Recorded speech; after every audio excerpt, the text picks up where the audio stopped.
Hey everyone, tonight I am making Mexican rice. I have already done a few videos on this before. However, I wanted to share with you a new method that I am using. The other day we canned some salsa, and this is the tomato broth that was left over after just stewing down the tomatoes, the onions, the peppers, and then straining out all of the whole pieces to turn into the salsa. So I decided, why not can the broth and see what we can do with it. And so I tried it with some rice the other day, and it actually turned out really good. So I'm going to do it again tonight. First thing I've already done is I have already fried up my rice here, just turned it brown. Remember, you do not want to burn it. You just want to give it a nice toasting, okay? The tomato broth does have salt because I always salt my tomatoes while I am stewing them down. That way the salsa has some flavor.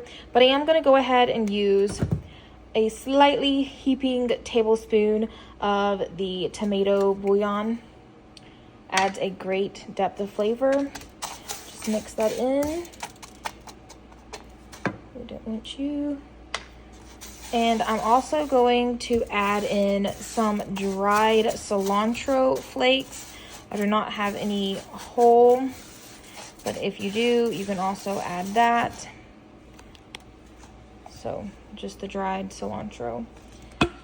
Normally, I add in fresh garlic. I'll just put in a few pieces and let those fry up with the rice. I did not do that tonight.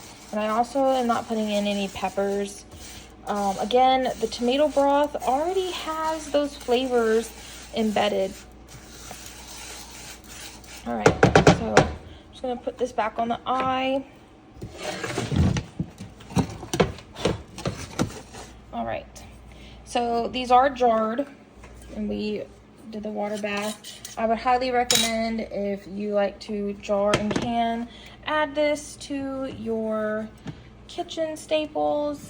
It can be used for so many different things, like I said, the rice, or you could even use it to do as a soup base.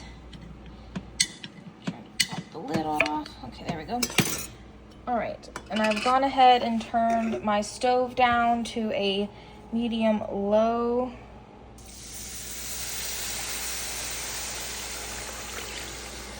And I found out that the quart jar is the absolute perfect size.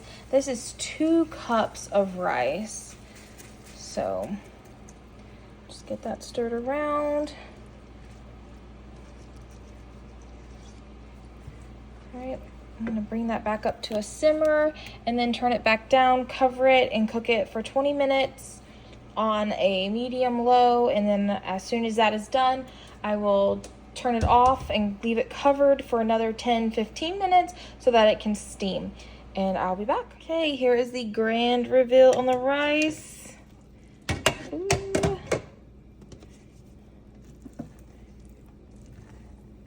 Oh yeah, look at how fluffy and dry. It's not sticky or packy.